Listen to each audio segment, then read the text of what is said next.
Jesus,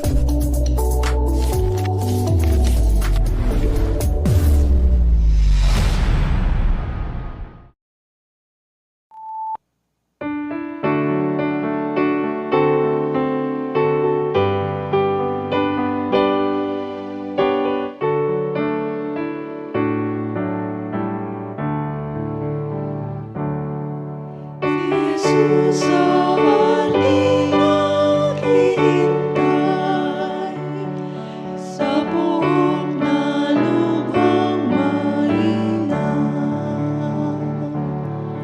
Ang taglay niya ay kaliwanagan, sa ating napanalangin. Sa ating maganda na panalangin, naroon ang payapang buhay. Si Jesus sa pinto'y laging naghihintay, sa ating napanalangin. Si Jesus naghihintay sa atin, sa Kanya pasanin ay dalhin. Anuman ay niyang tinig ay dinggin, sa pananalangin ang hatid. Sa ating maganda na panalangin, naroon ang payapang buhay. Si Jesus sa pinto'y laging naghihintay, sa ating napanalangin. Sa ating naghihintay si Kristo, Ko'y sasalubungin tayo. Sa atin siya'y makikihalubilo, sa pananalangin ang lako. Sa ating maganda na panalangin, naroon ang payapang buhay. Si Jesus sa pinto'y laging naghihintay. Isang mapagpalang umaga po sa bawat isa sa atin.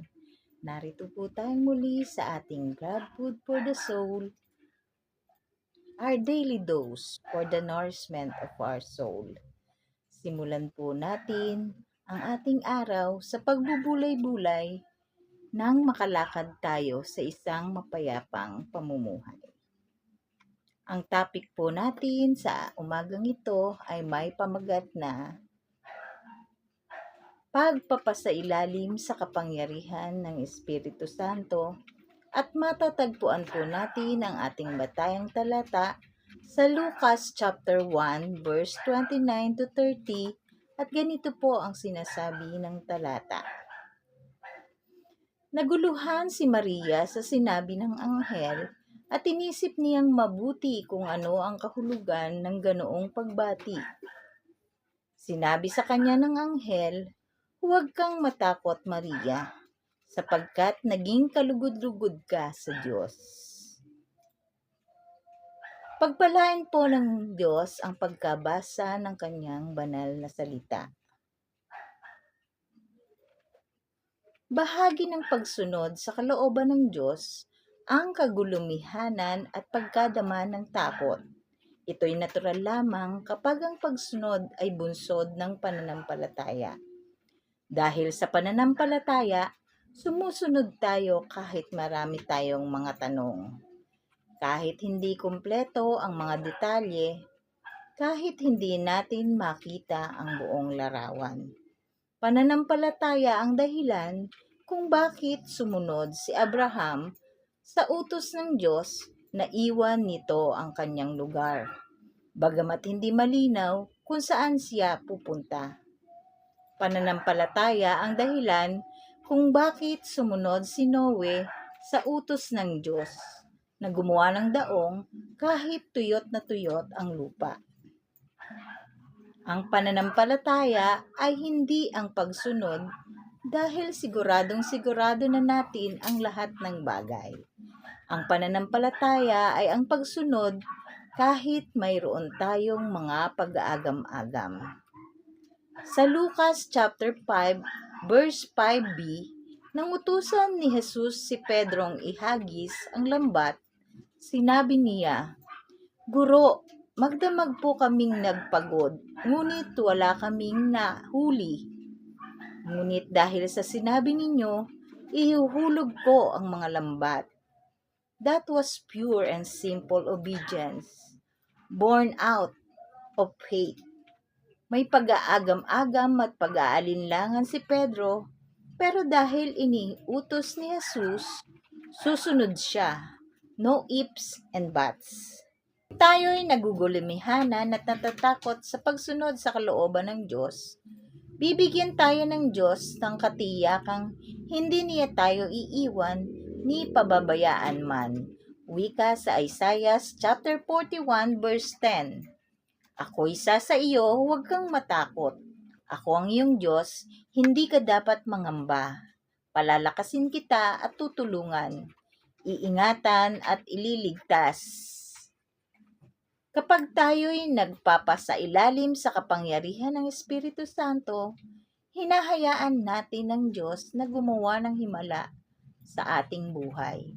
Sinabi ng anghel kay Maria na siya'y maglilihi at manganganak ng isang sanggol na lalaki na papangalan ng Jesus kahit na siya ay isang dalaga.